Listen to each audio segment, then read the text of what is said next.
pushing yourself beyond your known limits. To tell the story, visit scvolunteerfire.org.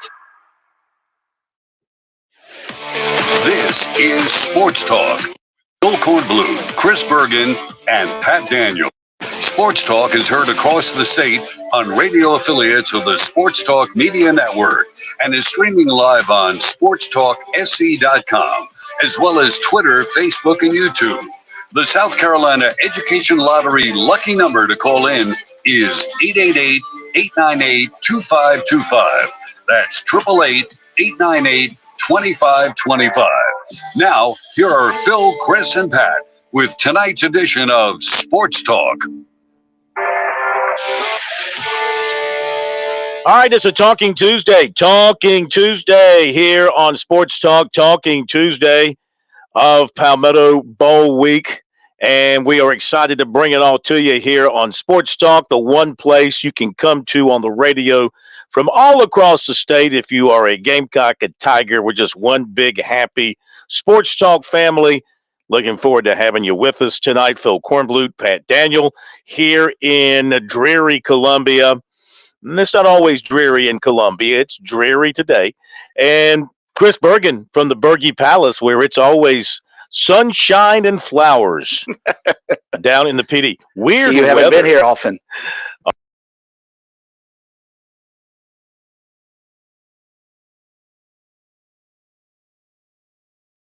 Well, you know, I just developing a complex over here. No, I don't want you to feel paranoid or anything like that. I was just going to say the weather is wacky because I was up in Clemson and it was about, I don't think it dropped below 50, but it was around 50, 52 degrees.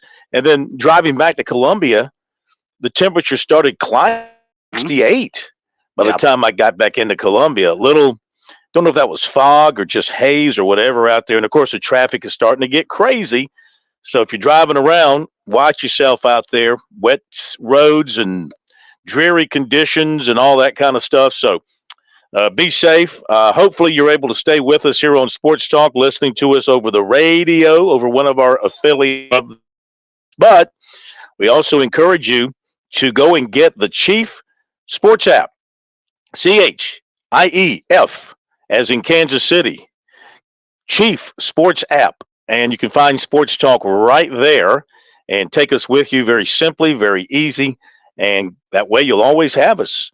You also get our, on the Chief Sports app, you get the audio version of the show. You can also just click and go right to the YouTube video version of the show if you want to look at us and see how we happen to look on a particular day. Right now, I look pretty dreary after making the drive up to Clemson. You made the drive to Columbia, so that's not a taxing trip, but a trip nonetheless.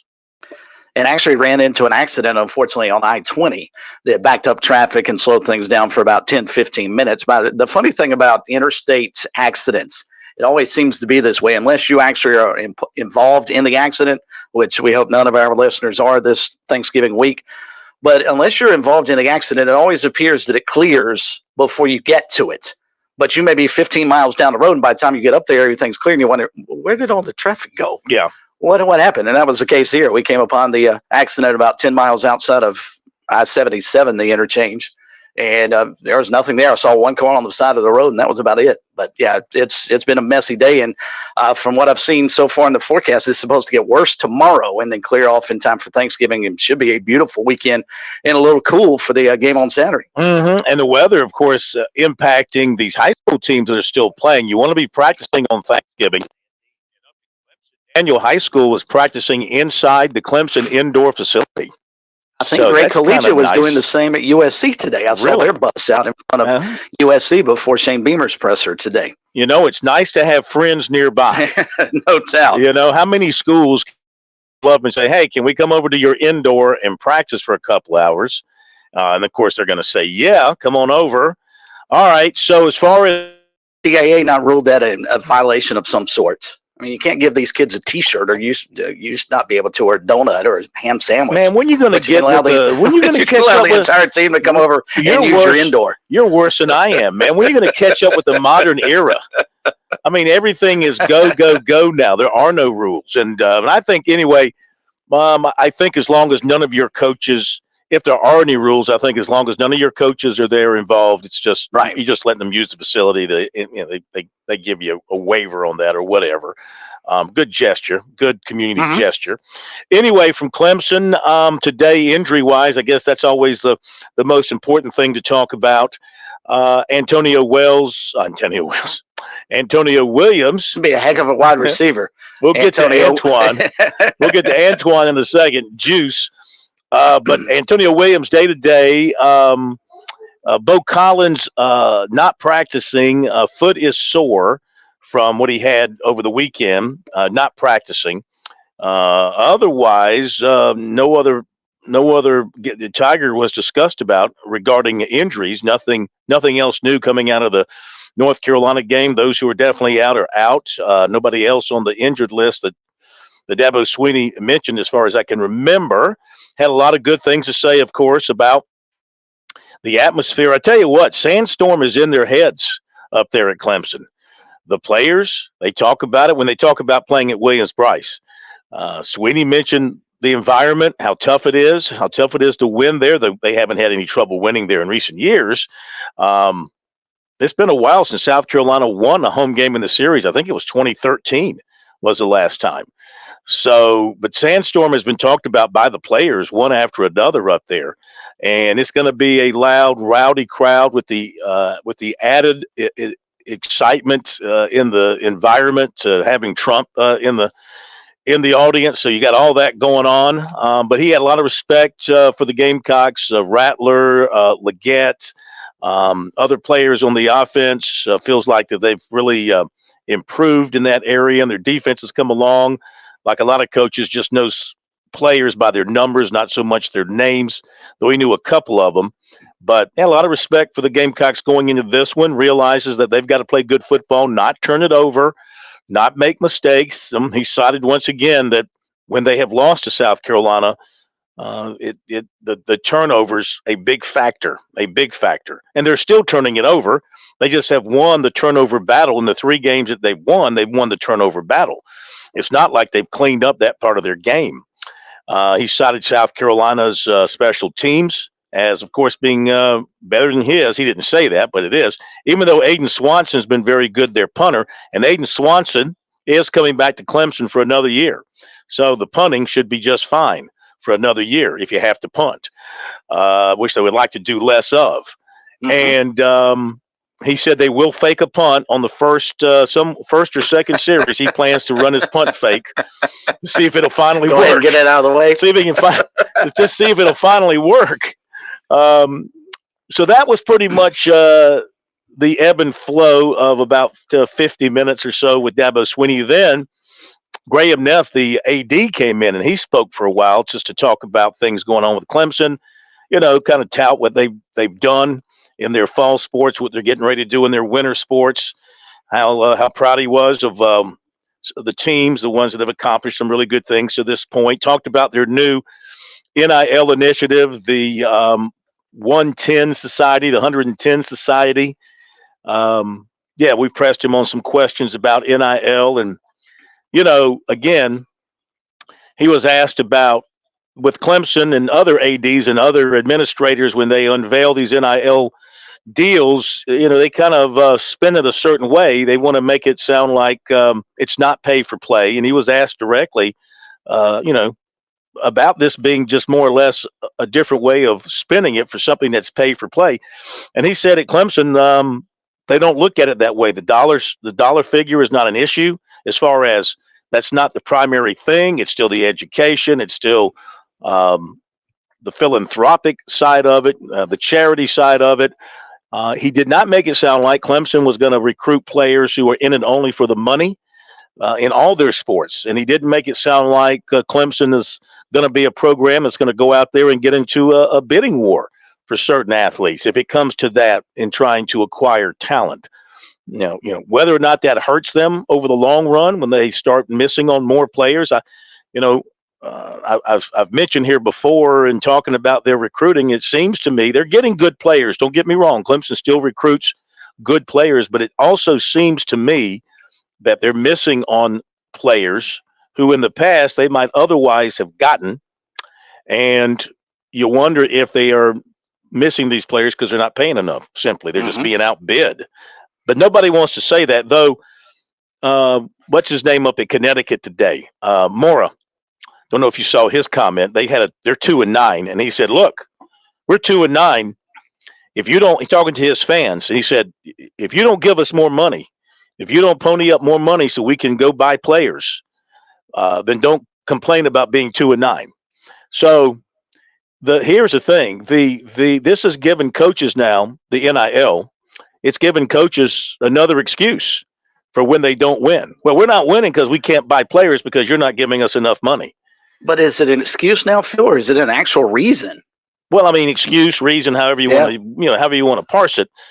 That's going to be the new out. Hey, we didn't win because you fans didn't give us enough money, and we couldn't pony up and buy enough good players. I mean, that is going to be the bottom line of this whole NIL. You can spin it however, you can paint it however, you can put any kind of lipstick on it that you want. Lipstick on a pig, it's still a pig. And it's still look, again, there's not every player is out there to be bought. Not every player is of that mindset. Some don't need the money. Some prefer a good culture, a good academic setting. But let's don't fool ourselves and kid ourselves that a lot of the best players in the country, when it comes down to decision making, the NIL, the money, how much am I going to make situation, not only will that be important for them making the initial decision, it will be important for them to continuing decision to stay at a school. So you got to continue to re-recruit. And on a not the same subject, but just as a transition to you, the news came out last night from Antoine Wells, Juice Wells, that if you can see the story on our website. If the way I interpret it was, I'm not playing Saturday. I'm not holding out. I'm not going to the NFL. I'll be back at South Carolina next year, healthy and ready to go. That's the way I interpreted what he put out. Well, you did a much better job of interpreting what Juice Wells had to say last night, Phil, than I did, because I read his tweet last night. I read your story up on the website at SportstalkSC.com. I read his tweet again today. Shane Beamer tried to explain it. I still don't know what he said, and he did not say, because we almost have to press these guys, much the way you guys were doing with Graham Neff on NIL earlier today. You almost have to press them to the letter. All he said in his tweet is, I'm not playing and not holding out for the NFL draft. I'll be back next year. He never said I'll be back at South Carolina next year. So I still don't know what that means for Juice Wells. Now, Shane Beamer obviously was asked about that today. And one of the things he brought up, he said, we don't anticipate him playing. He said, I wouldn't count on it. Direct quote. I met with Juice a couple of times last week. The post he had on X didn't surprise me. What he announced, if he decides he's in the right frame of mind to play, great, but I don't anticipate it. And that was about all he said. Yeah. He didn't go into the future. Do you anticipate Juice being back on your team next year?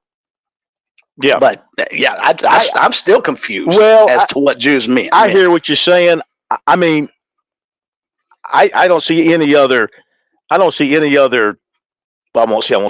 other, but to me, the strong take is he's coming back to South Carolina. I would think so, sure. I don't think but that's not what he said. Well, I think maybe he felt like just by saying I'll be back, you just take that as meaning I'm coming back to South Carolina. He didn't say I'm going to enter the portal. This would have been an opportune time for him to say I'll be back, but I'm entering the portal. Mm-hmm. He could have said that in the same sentence, but he didn't do that. Marshawn Lloyd told Shane Beamer 3 days before he jumped into portal, he'd be back at USC, right? Well, I guess he was waiting for the envelope to come in from Southern Cal. Yeah, I'm assuming that's the case there now. And I'm not trying to impugn Juice Wells' character. I don't know him at all. No. But I'm just knowing that the current atmosphere that we're in, and what words mean things now. And he never said in that tweet that he will be back at South Carolina next year. Yeah. So that gave me a little pause for concern. If you're a Gamecock fan, you would assume that's what he meant. Yeah, but I don't know safe. Anymore. I think it's safe to assume that. I really do. I think it's safe to assume that. All right, what else did you get from Carolina? Oh, first off, you are an extremely popular figure there, and I found out something that Pat, Smitty, and I are your backup band. because when Shane Beamer came in, he looked around the room and he saw that Gene Saplikoff was there from the Post and Courier. David Cloninger wasn't there doing something else. And then looked up because we all must sit in the exact same seat in the defensive meeting room when we go to a press conference. So he looked up and saw that I was there and you weren't there. And he said, "Where's Phil?" I see he sent the other guys. So evidently Sports Talk is Phil and the other guys. The other guys. We are your backup band, Pat Smitty and I. So one day it'll be y'all and I'll just be the other guy. And that'll be fine with that. But he went on to say, and he talked a lot about how much respect he's got for Dabo. It's really interesting, and you mentioned the same thing from what Dabo had to say today. I get the sense these two guys actually really like one another. They've got to kind of play it off that they don't for their fan base.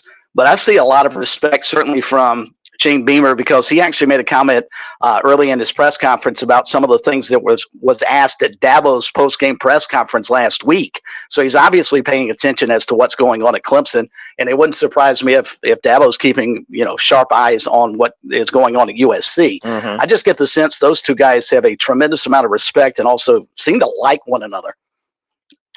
Yeah, I think they do. Don't you? I think so, yeah. I think there's a lot of respect there. They haven't let the rivalry interfere with their relationship. And you know what? Sweeney mentioned today he was asked a question about of the people that you have had contact with via the rivalry, who stands out to you the most? And he named Steve Spurrier. And he said he and Spurrier are good friends. I mean, they first crossed paths when he was at Alabama and Spurrier was at Florida, and they played in the SEC, and they played in the SEC championship game. Then, of course, it reconnected when he came to Clemson. Spurrier came to South Carolina, and then they started playing each other. But he said, he and Spurrier, they get together at least once a year. They go to the Hall of Fame. They see each other at the Hall of Fame. And, he's had good relationships with those two head coaches. Those have been his. Muschamp. I can't speak about his relationship with Muschamp, right. But as far as Beamer and Spurrier are concerned, it seems like he has good relationship with those two. Yeah, I would agree. Beamer went on to address the injuries. He said the only person that is out, and obviously I think Antoine Wells can probably fall into that category, though he did say, as I mentioned earlier, it wouldn't surprise him if he came up to him and said he was in the right place, right mindset to play, but they're not anticipating it. So assume Wells won't play. Juju McDowell obviously out as well, and everybody else that's hurt at this point in time is questionable. I got the sense DeCarrion Joyner is doing everything he possibly can to get on the field Saturday. I don't think he wants to miss his last opportunity against Clemson. No, I would think not. I would think everything he's given in his career, senior day and all that kind of stuff, you definitely want to try and play. Speaking of the Gamecocks last night, Senior Bowl announced, the Gamecocks announced it, that Leggett and Rattler had received invites to the Senior Bowl, and then the Senior Bowl later announced that Rattler had accepted. And you were there. Rattler spoke today. Now, that doesn't mean that obviously he'll go and perform. He could come back. Just going in the Senior Bowl doesn't mean that you have to go on the NFL. He does have one more year because of the COVID years, and he took a redshirt year at Oklahoma. They had a COVID year. He gets back, so he does have 1 year of eligibility if he wanted to come back. I don't know. Can he? This is a pretty deep, from what I've read, just sort of glimpsed. It appears to be a pretty deep quarterback class for the draft coming up. But maybe Rattler feels like he's as good as any of them, and I'm sure he'll go through the process to a certain degree to kind of get a feel from the NFL people about where he would fall. I wonder what his cutoff is. If they were to say, okay, look, we see you as a late second, early third round pick. I wonder if that would be good enough. Or they might say we see you as a first round pick. I think that would be the floor. Yeah, I would think that would be the floor. Anything lower than a late second, early third, I think he probably comes back. And he actually said in the press conference today that I'm focused on this game, but it could be. That's what he said. It could be my last time out there. You never know. He went on to say, I've got another year of eligibility. So is this the last time that Clemson's going to have to deal with Spencer Rattler? Probably. I think most people would think this probably is, but he's not quite ready to commit to that. Okay. All right. We're going to hear from the two head coaches a little bit later. Right now, we'll hear from you. We'll go ahead and take some phone calls as we can take your predictions. Of course, last night, Ran through a pretty good number of predictions. We had Clemson 31-17. We had USC 37-24. We had Clemson 34-24. We had USC 35-20. We had Clemson 30-3. We had Clemson 35-7. We haven't had any of the outrageous, obnoxious, 75-3 prediction yet. Hey, look at this. Citadel basketball won again today. They defeated, I hate when they put on a tweet just the logo of the team. They beat somebody 67-61. But I don't know. I don't recognize the logo of the team they played. So I don't know who they beat, but that's 2 in a row. They won the Creek Classic. So way to go. Bulldogs picked up a couple of wins in basketball. USC women last night. By the time thing is, when I get over to a USC women's game, those games are so fast. And I mean, the arena is emptying. By the time I get there, about 8 minutes ago in the fourth quarter, they got about a 40-point lead usually. Slow start last night, but a strong finish as they blew out South Dakota State, so they continued to roll. And Citadel beat North Carolina Central. Is that who that was? Yes, that's who that was, 67-61. Good for them. I'll actually see North Carolina Central on Sunday. That's next up for Coastal men's basketball. Very good. Very good. Real quick, Tim Beck talked today as well. No, tomorrow. Well, he's on Wednesday. Okay, well, I saw a video. I think I just saw a video from him urging Shots fans promotional. I'm sure that was a promotional video. So give us we haven't talked much about them coming off Saturday since you didn't make it to Army because of basketball, but they lost a tough one up there. But they got a chance if they can beat JMU. They will play for the Sun Belt Championship. That is correct. Second straight year they would be in the Sun Belt title game against the same team they lost to last year. They would probably have to go to Troy. Looks like Troy, who's already clinched the West Division, would host the Sun Belt title game. Now, James Madison, if they won, they obviously won't get a chance to host, but because they're ineligible. And so here's where you have to go into the X factors with JMU. If they were to win, Coastal would get their third loss of the conference season. Then they would have to hope that Appalachian State loses to Georgia Southern this weekend as well. And that would also get Coastal in because they have the tiebreaker over Appalachian State with that win in Boone back in early October. But yeah, coming off a tough loss at Army, and that was a situation where Army totally revamped its offense for Coastal. And I think in large parts to try and put the old triple option back on video so Navy has to start worrying about that, because if you're Army, Coastal, you beat Coastal, great. But obviously that game coming up in a couple of weeks, that's the one they desperately want to win.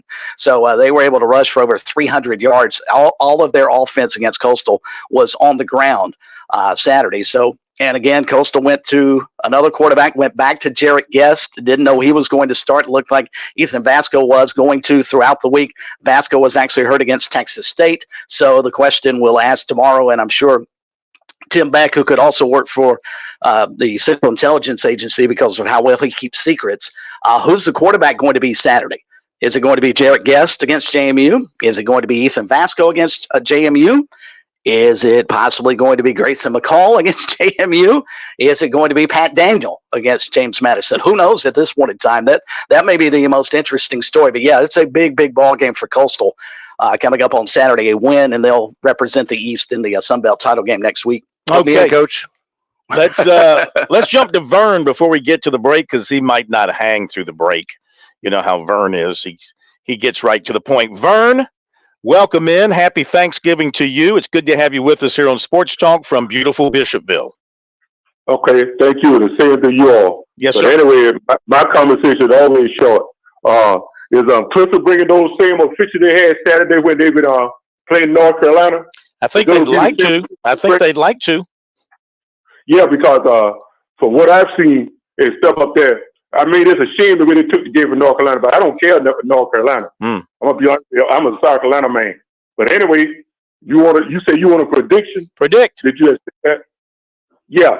I'm gonna have to say they're gonna win Clemson. They're gonna win because they bring those group they had Saturday.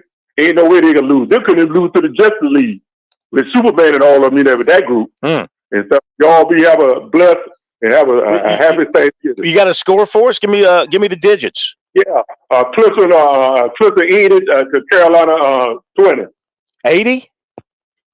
Is that what he said? 80 to 20? He said 80. He said 80 to 20. Well, I got to put it down. That's what Burns said. That will be an ACC crew, though, right? It will be an ACC crew working that game. Or does the visiting team get the crew? I think it's the visiting team that gets the crew. Yeah, all right, we'll ACC, hit the break. Yeah. ACC, we'll hit the break. Be back in a moment. On Point Weather is made possible by our friends at Palmetto Citizens Federal Credit Union on 107 The Point. And here's tonight's forecast: cloudy with some showers lingering into the evening hour. Overnight low dips to 61 tomorrow. Early showers will lead to a nicer day. We'll end up with a mix of sun and clouds and a high temp reaching 65. For Thanksgiving, look for that same blend of sun and clouds and a high topping out at 63. Brian Leonard with your On Point local weather. Signing up for health insurance can be confusing. Lurie Life and Health reviews your options and gets you the discount you qualify for. Now more people than ever qualify. I'm a new mom, and I have no idea what we need for our new baby. If you're just signing up or not happy with your current plan, we'll find the one that's right for you. Thanks to Lurie Life and Health, my family is covered. I'm Joel Lurie.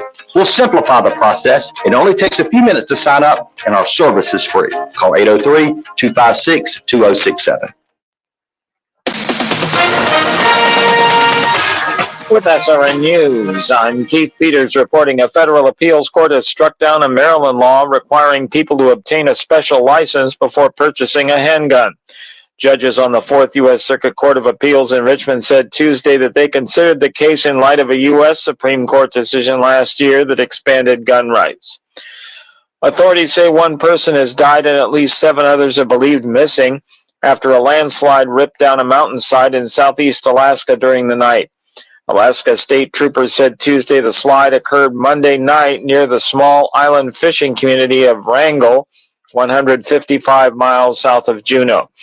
Authorities were using a cadaver-sniffing dog and heat-sensing drones to search for any additional victims. On Wall Street, the Dow down by 62 points. More details at srnnews.com. I sure like to brag about good local businesses. Franklin Plumbing and Drain Cleaning is a great local biz. Josh and his team stress customer service as their top priority. Franklin Plumbing and Drain Cleaning came out to my house. I had a toilet that wasn't working right, a garbage disposal that died. They came out right on time, told me everything they were going to do, and explained the price of each repair before even bringing in the tools. I knew exactly what I was getting and exactly what it would cost. Their prices are fair. Their team is courteous and professional. Plus, they did a great job fixing what needed fixing in my home. I am very careful about making any recommendations, and I'm thrilled and confident to suggest you call Franklin Plumbing and Drain Cleaning for any plumbing needs. If it's a repair or to replace something, if it's that tankless water heater that you've always wanted to give you that endless hot water and save you some money. They unclog drain and sewer lines and so much more. Online, you'll find them at franklinplumbing.sc.com or just give Josh and those great folks a phone call, 799-2222. That's 799-2222. And tell them you heard about them from here at The Point. Dave Ramsey here. Do you want your money to work for you rather than you working for your money? Go see my friends at Palmetto Citizens Federal Credit Union. They're not a mega bank and have been serving the Midlands since 1936, offering good old-fashioned customer service and free services. They'll look out for your financial well-being. With 14 locations, check them out today at palmettocitizens.org. Federally insured by the NCUA. Hi, this is Chris Neely, Superintendent of the South Carolina Public Charter School District. I hope you'll join Kevin and me each Tuesday afternoon. We'll bring you Kids First, where we talk about educational issues and what we're doing to teach kids the right way. It's Kids First, Tuesday at 5:30 right here on 100.7 The Point. Hey, it's Jay with the Cigar Militia, Columbia's premium cigar store. Have you noticed the change in weather? Some people call it fall. We call it cigar smoking season. Or better yet, it's football weather. Come in and check out our humidor and do what I do and get your go-to stick or try something new. We've got an awesome staff willing to walk you through and help you find your new favorite. And besides, I need some celebration cigars for when your favorite team wins the big game. The Cigar Militia, 1410 Life Boulevard. Hey, it's Jay with the Melting Pot. So our customers have spoken, and we are now open at noon on Saturday. And if your favorite team is really good, they're going to be playing primetime at night. So here's a great option. You won't miss out on your fondue when your special occasion falls on game day. So come in for all 4 courses of fondue, or just cheese and chocolate, or just chocolate. We are at 1410 Colonial Life Boulevard, Columbia. The Melting Pot, Columbia's favorite special occasion restaurant. The AARP Fraud Watch Network can help you keep yourself and your family safe. To learn more, visit aarp.org/Fraud Watch Network for news and tips on how to spot common scams and to learn about and report scams in your area.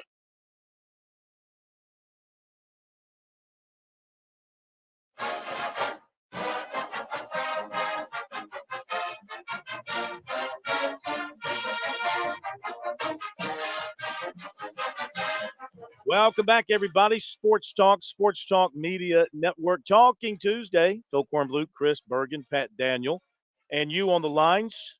888-898-2525.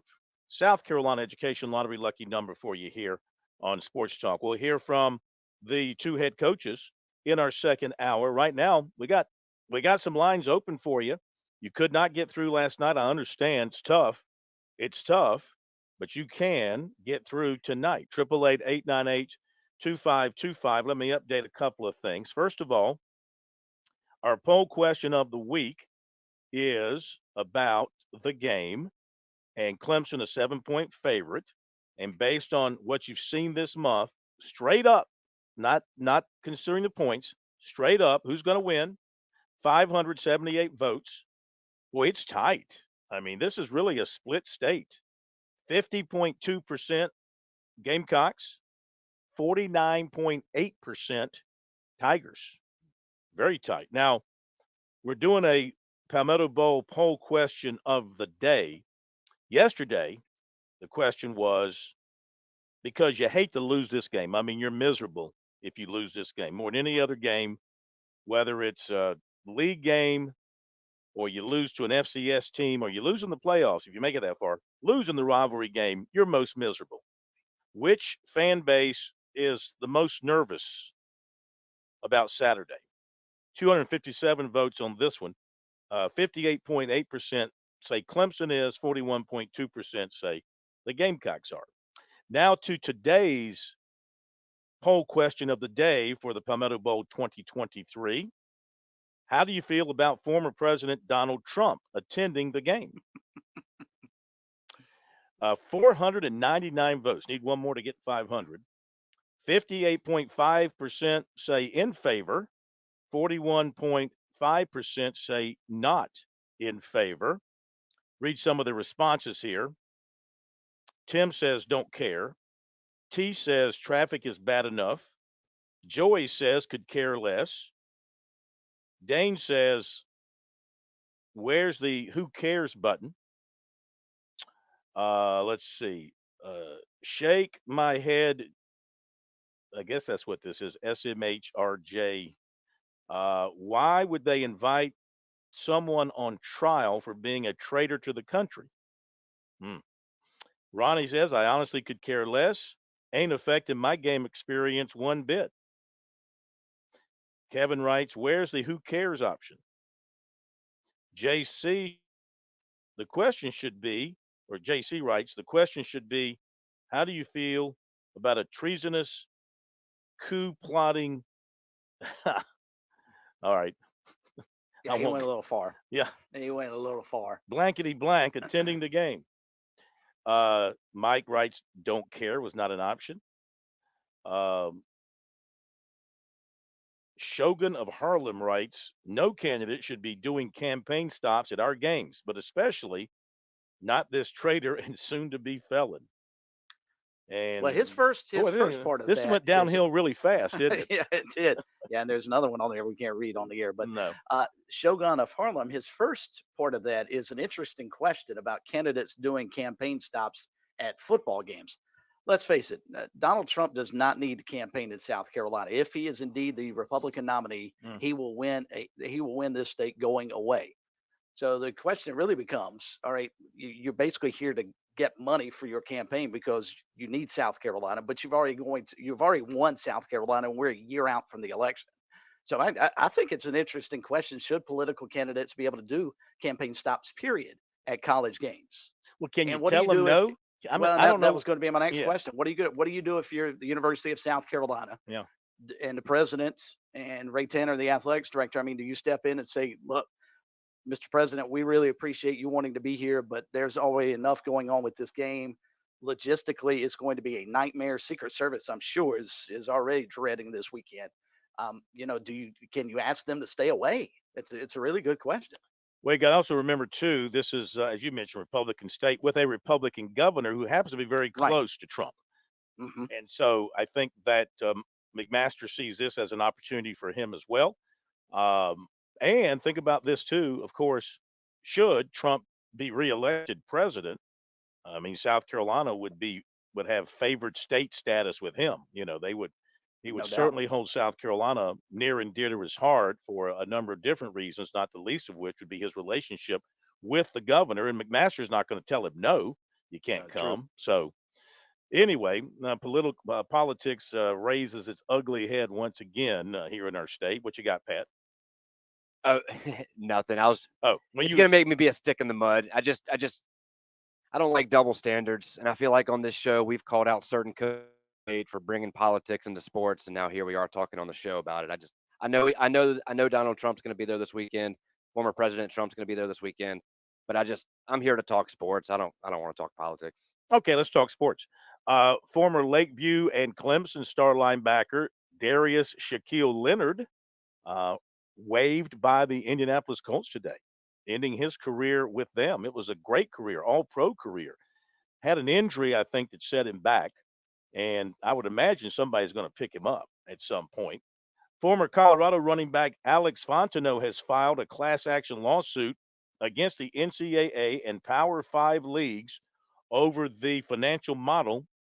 Federal court records show it hits on everything from conference realignment and TV money to Fisher's buyout. This from Matt Baker of the Tampa Bay Times. So he has filed a class action lawsuit, I guess maybe on behalf of the players in college football, seeking to get them more money because he sees all the money. He sees the money that Fisher's getting paid to go away. He sees the money that the schools are making from television, and he's thinking, hey, our class, this is a class action thing. We deserve more of that money, which goes back to things we've talked about before, from NIL to everything else. Where's enough going to be enough? What's going to be the end game here from the standpoint of how much money the players are going to make? There might not be an end game. I was talking to somebody today about a player making $1 million a year, and I said, you know what? Who says it's going to stop at $1 million a year to keep a top player in your program? And I just don't know how the schools are going to sustain this. It's not sustainable. Right now, It's just not. right now fans are like, yeah, man, I'll write you a check for 100,000. You need 500,000, I'll give you that. But you've got to replenish the kitty every year, Hmm. every year. So I mean, maybe the young people coming up and getting their jobs, and they don't have any debt, student loans. They're all making $150,000 a year coming out of college. Maybe they'll be more than happy to fund this. But I just can't see it being sustainable. Is not sustainable in its current model. And it's interesting too, from a class action lawsuit, it starts bringing back the discussion is how much longer is it going to be before NCAA athletes unionize themselves? And then we really get into a situation where they are employees of the university, and then they can fall under a whole lot of different envelopes. Mm-hmm. So, I mean, we're headed down that slippery slope in a hurry and getting there quickly. But no, the current model is not sustainable because you're right. It's okay. What about that story you told us several months ago? You knew somebody who was a big Gamecock fan, paid a bunch of money for Gigi Jackson, and then Mhm. the team didn't perform. Mhm. They won 11 games last year. So he was disappointed and wondering, well, why did I pay that kind of money? So, you're paying a bunch of money into Carolina football this year. They're 5-6. If they lose Saturday, they'll finish with a losing record. Are you more inclined next year to say, well, if I had given double what I've currently gave, team might have finished 8-4 or 9-3? I mean, Or are you going to be like, no, I'm not giving any well, more money until they improve? how do you feel when you give money and you have a deal with a player, no fault of his, but he gets hurt and he can't play? Now, I guess you could still have him do whatever it is. I mean, I don't know. See, all this is being done in a clandestine manner. I see these reports of players signing deals, a deal here, a deal here, there. For some reason these websites, some of the websites feel like it's their responsibility to inform everybody when a player signs an NIL deal, like they're part of making this all happen. And I guess they see it as a benefit for them. That's fine. But they never tell you what a player is getting. They never tell you what his responsibility is. He supposed to make commercials? Is he supposed to make billboards? Is he supposed to make social media engagement? Is he supposed to go out and sign autographs? I mean, what are you getting for your money other than somebody's name? So I don't know. The whole thing is still a bit of a mishmash to me. I guess maybe over time it'll all be sorted out. I don't know. Um, I don't know. I don't know how this is gonna. I just don't see how you can sustain it. I think eventually you're gonna bleed whoever it is you keep tapping into. You're gonna bleed them dry. I see no other way around it. I see But I no other keep way thinking around back. it. You know. But I keep thinking back to a comment Zach Willis made on this program about 3 or 4 weeks ago. We were talking about South Carolina, and he referenced the offensive line. He said the one thing the Gamecocks have to do is take NIL money and go out and buy, was his words, go out and buy an offensive line. Mhm. And that has stuck with me because he's 100% correct. That's the only way. And you talked about Clemson and making the changes in their NIL. If they don't go out and continue to try and buy players, they're going to be left behind. Gamecocks too. We are seeing that if you don't go out and spend a bunch of money, it is going to come down to NIL. I mean, that's going to be the bottom line. I mean, money is the root of all evil, but it's also what all of us want to have. Nobody wants to have less money. We all want to have more money. And if there's an option for us to have more money, we're going to go after it. And with what you just said, Chris, I think you hit on something that I brought up a little while back, but want to say again, the Kobe Bryant model from an interview years ago, where he was asked about what it for him to kind of stand out from other players in the pack, because everybody in the NBA is talent. Everybody is fast. Everybody's tall. Everybody can jump and run. But he mentioned it's all about work ethic. And if his competition, I'm just using rough numbers here, I don't remember his exact quote, but if they're practicing 2 hours a day, he's going to practice 4 hours a day. If they're practicing 4 hours a day, he's going to practice 8 hours a day. Now, after one day of that, you don't see much difference between the two players. But you stretch that out over 7 days of a week, 31 days of a month, 365 days a year, 2 or 3 years. Well, now that gap has gone from just a couple of hours extra practice a day to now hundreds or thousands of hours of extra practice over the course of a year or a couple of years of a career. And that is what he attributed to helping him become so much better than the average player in the NBA and become one of the best players ever. I would use that same logic here with NIL.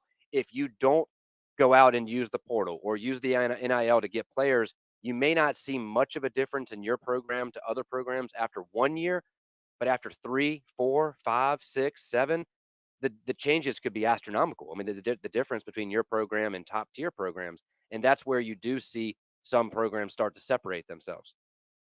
All right, 888-898-2525. And speaking of NIL, this story from On3, Jeremy Crabtree.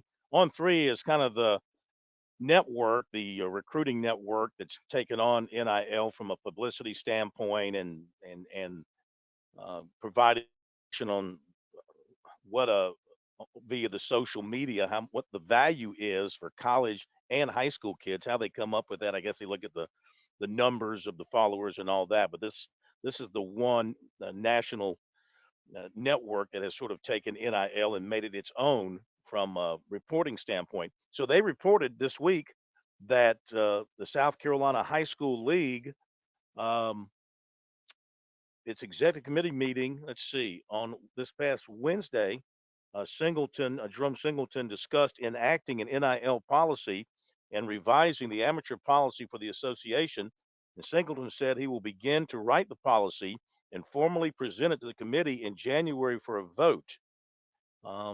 Before diving into his reasoning on why change is needed, Singleton shared that committee members received information on how other state associations across the country handle NIL with their athletes.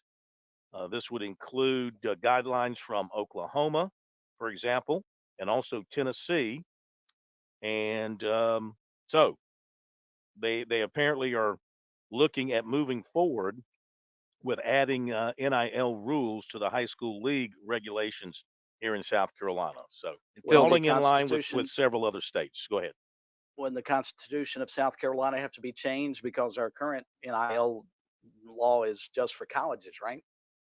So the legislature would have to go back and rewrite that they just passed last year. They'd have to go rewrite it to include high schools, right? Is that a constitutional thing or just a law? Well, yeah, just Either a way, law it's in a our law. state. Yeah. Yeah, either way, that would have to the high school league would not have the authority to enact that Yeah. without legislative help. Yeah. Yeah, the Constitution, to change that, I think you got to have a vote of the people. And we, the people, would vote it down. We, the I people. would love to see that go up for a vote in our state. Yeah. I'd love to see where it leans. Yeah, You know, good luck. NIL for high school kids. Good luck in getting South Carolina. NIL in Green Sea Floyd's. All right, come on. And Phil, before we hit the break here, while we're on this topic, this is back to college and NIL as opposed to high school, but wanted to go back to something you two talked about in the earlier segment. And for our listeners who missed that part, talking about Juice Wells and trying to decipher his tweet, but also talking about Spencer Rattler and whether he might return for another year and use that last year of eligibility, or he might depart for the NFL draft. You got to think a lot of that will be decided later on. But where I'm going with this is look at the NFL draft from last year. And I'm going by the current positional rankings by Mel Kiper and ESPN, Sports Illustrated. I looked at about 4 or 5 different places, and Spencer Rattler was somewhere between the 9th and 12th ranked quarterback projected into this draft. Now, personally, I think he's better than that. I think he'll improve and be drafted more like between the maybe 5th and 8th quarterback. But let's just use these metrics. So 9th to 12th. So let's say around 10. You go back to last year's draft, Dorian Thompson Robinson from UCLA was drafted by the Cleveland Browns. He was the 10th drafted quarterback. It was the 5th round, 140th player overall. Well, his contract, he was only guaranteed $342,000. He got that up front in if I'm reading this right, in a signing bonus, but he did sign a 4-year, just over $4 million contract. But again, only that first bit was actually guaranteed. Well, let's now look at Spencer Rattler and using what you mentioned, the on3.com. Who knows the exact science behind this, but it does show what they claim to be an NIL value attached to different players. Spencer Rattler, according to this website, his NIL value is $1.5 million.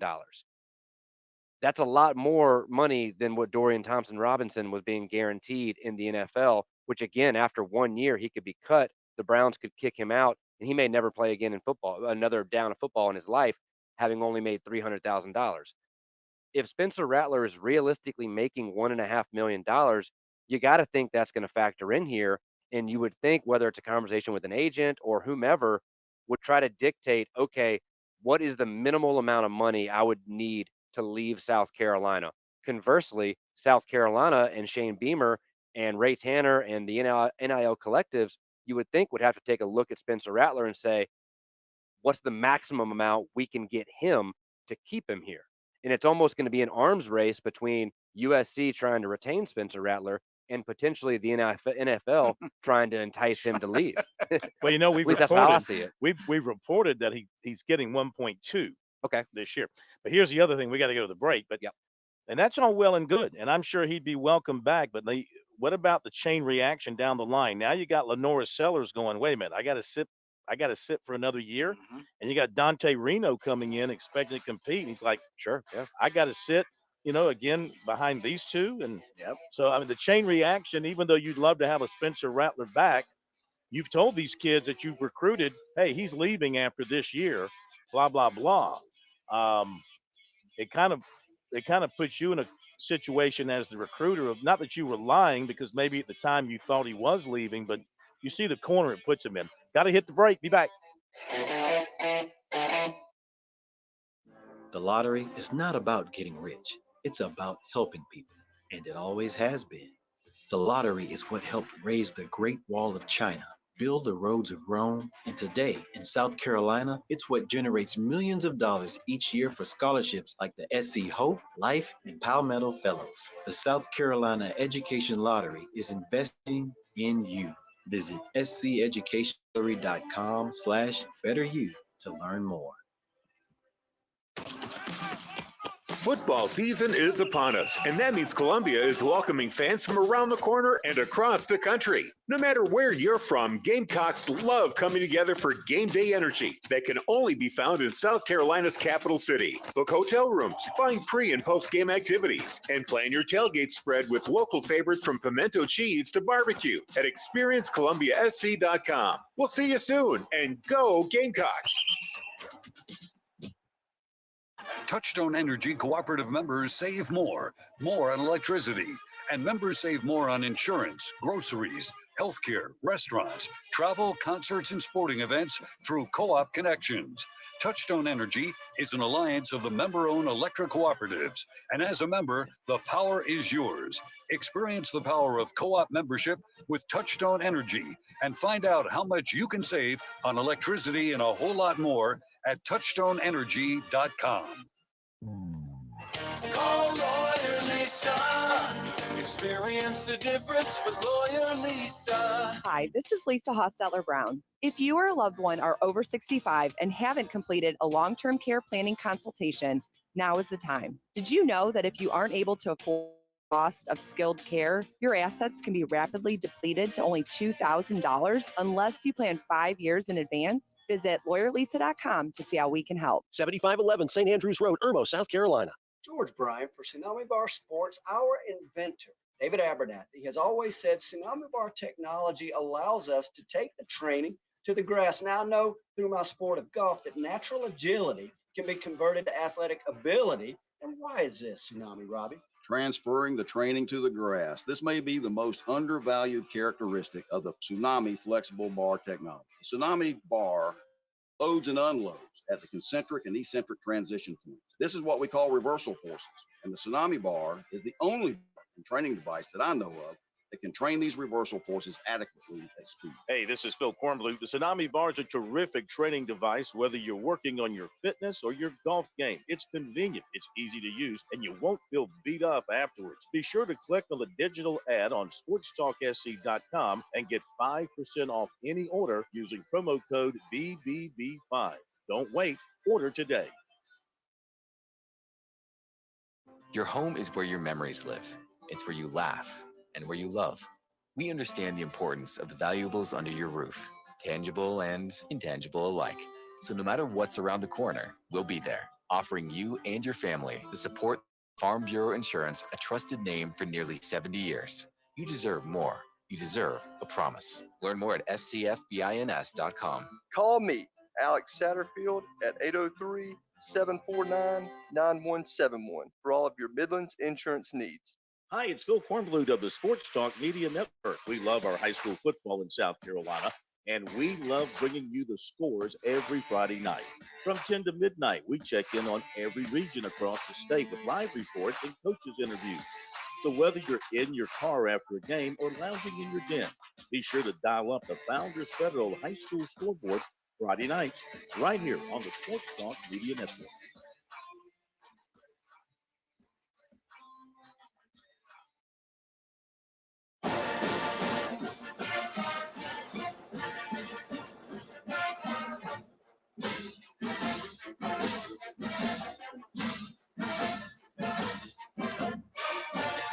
All right, coming up on the top of the hour here on Sports Talk, Talking Tuesday, Sports Talk Media Network. Phone number 888-898-2525. Let's go back to the phones. It's Keith in Camden with us next. Hello, Keith. Happy Thanksgiving to you. Great to have you with us. How are you? I'm doing great. How y'all doing this evening? Man, fantastic. Good. I'll be brief. I know we got a few people over there listening to Beamer on the other station, but you know, I chose to listen to y'all. Well, you know what? Your decision is going to be rewarded because you got a good 67 seconds to talk to us. It'll be quick. I know that you've digested it, and you're okay, and you've accepted the NIL, and it is what it is. But let me just, these ADs and coaches, I mean, let's just call it what it is. It's still pay to play, and that's it. So I don't understand listening to these guys, how they try to tiptoe around it. I mean, it's a hot mess that we just got to live in. I just can't figure but- out how we got here. I just can't figure Well- out how we got here with all of this stuff, with no direction, no leadership, no rails around anything. It's just a free for all out there at this point. I don't know that they're ever going to be able to reel it in. Well, I'll tell you this, Phil. I still watch us and Clemson on Saturdays, but beyond that, I used to watch all day and then up until the evening, and now it's just it's different. Yeah, So it is y'all definitely have a different. good evening. I Thank hope you you. have a good Thanksgiving. Thank you. Appreciate the call. Top of the hour. We'll be back. By the way, before we do what's supposed to happen here, thank you for pushing the button. I thank you. Programming thanks you. America thanks you. WQXL Columbia, W264DF. From the Bart Fireside Studio, the solution for keeping you warm this winter. This is 107 The Point. News this hour from townhall.com. I'm reporting. Millions of us are traveling for the Thanksgiving holiday. Correspondent Rita Foley reports. So many of us will be on the roads or in the air that it's expected to break records. 55 million of us will be traveling, says the AAA. The worst day to be on the highways, Wednesday. The busiest days to fly are today and tomorrow and the Sunday after Thanksgiving. The good news for travelers by plane and car alike, prices are down. Airfares are averaging $268 per ticket. That's down 14% from a year ago, according to the travel site Hopper. And the price of gas is down to about $3.29 a gallon. A year ago, it was $3.66, says the AAA. I'm Rita Foley. A gunman opened fire Monday evening inside a Walmart in Ohio and wounded 4 people before killing himself. The second shooting in 24 hours to take place at a store operated by the retail giant. Beaver Creek, Ohio Police Captain Chad Lindsay says the body of the suspect in Monday's Walmart shooting, Benjamin Charles Jones, was found just behind the store's vision center. Beaver Creek police officers heard gunshots and advanced toward the threat, locating the shooter, who was on the ground with a self-inflicted gunshot wound at 8:42 p.m. The gunman had shot and injured 4 adult victims, 3 females and 1 male. That audio courtesy Dayton 24/7 now. Israeli Prime Minister Benjamin Netanyahu says Israel will continue its war against Hamas even if a temporary ceasefire is reached with the Islamic terrorist group. Netanyahu vowed to press ahead, saying, "We are at war and we will continue the war, and that Israel will continue until we achieve all our goals." On Wall Street, the Dow down by 62 points, the Nasdaq dropped 84. More at townhall.com. Relief Factor pain relief that's natural, pain relief that works, and pain relief that attacks the source of the pain. That's the experience of tens of thousands of Americans who are taking Relief Factor right now. See their incredible video endorsements at relieffactor.com and then order your 3-week quick starter pack for just $19.95. That's less than $1 a day. Find out if it can work for you like it works for me by ordering your 3-week quick starter pack today. Relieffactor.com, relieffactor.com. Be the next success story. Are you looking for a meaningful way to preserve our nation's history? Consider purchasing a Blueprints of Liberty brick. Each purchase helps to build Liberty Village. By sponsoring a brick, you become a part of the Blueprints of Liberty Village, a unique destination that brings our founding history to life. This family-friendly location will provide an opportunity for youth and visitors to encounter history like never before. Visit UnitedWePledge.org to order your Blueprints of Liberty brick today. Volodymyr Zelensky has released a video with the capital Kyiv as a backdrop addressing Ukraine to mark Freedom and Dignity Day. Correspondent Charles de Ledesma reports. In his speech, Zelensky emphasized Ukraine's path to joining the European Union. On Dignity Day, he says we have the right to say this is not just an adornment of a square in Kyiv, a decoration, a fiction. This is the real symbol of Ukraine's inseparability from Europe, the right to which the Ukrainian nation and the Ukrainian state have been proving all this time. He ended, we have to protect our freedom in order not to lose our dignity. I'm Charles Ledesma. Meanwhile, German Defense Minister Boris Pistorius is vowing to keep supporting Ukraine's efforts to win its war against Russia, pledging further military aid worth $1.4 billion. News and analysis at townhall.com. I'm Keith Peters reporting. On Point Weather is made possible by our friends at Palmetto Citizens Federal Credit Union on 107 The Point. And here's tonight's forecast: cloudy with some showers lingering into the evening. Our overnight low dips to 61 tomorrow. Early showers will lead to a nicer day. We'll end up with a mix of sun and clouds and a high temp reaching 65. For Thanksgiving, look for that same blend of sun and clouds and a high topping out at 63. Brian Leonard with your On Point local weather. As a kid, you dreamed of being a firefighter one day. Now, the opportunity is yours. Answer the sound of sirens. Live your dream. Become a part of a team, a family. Visit scvolunteerfire.org to find out more.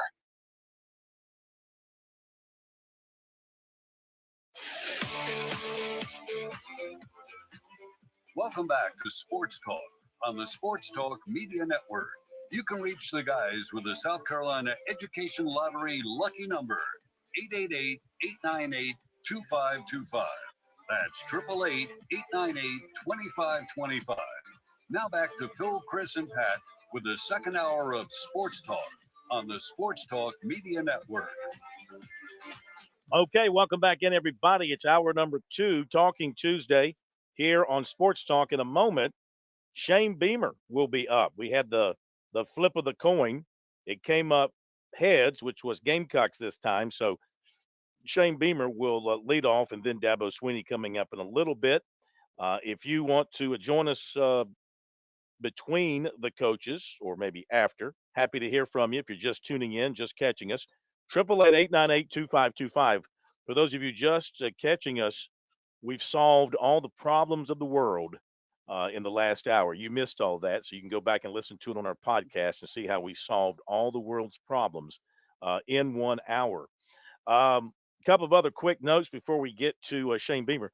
This was kind of unusual, typical of rivalry week. You don't see this during the regular week, well, this is regular season, but you don't see this in any other Clemson notes package before any other game. This week, Clemson put in their notes what they call program comparison. So side-by-side numbers between the two teams. So Clemson all-time record, 796, 472, and 45. That's a 623 percentage. South Carolina, 635, 611, and 44. That's a 509 percentage. At least the Gamecocks have opened up some room on the plus side of 500. Number 500. Yeah. But Clemson closing in on 800 wins. They'll get that next year. 3 national championships to 0, 27 conference championships to 1, 49 bowl appearances to 25. So they'll have have their 50th bowl appearance this year.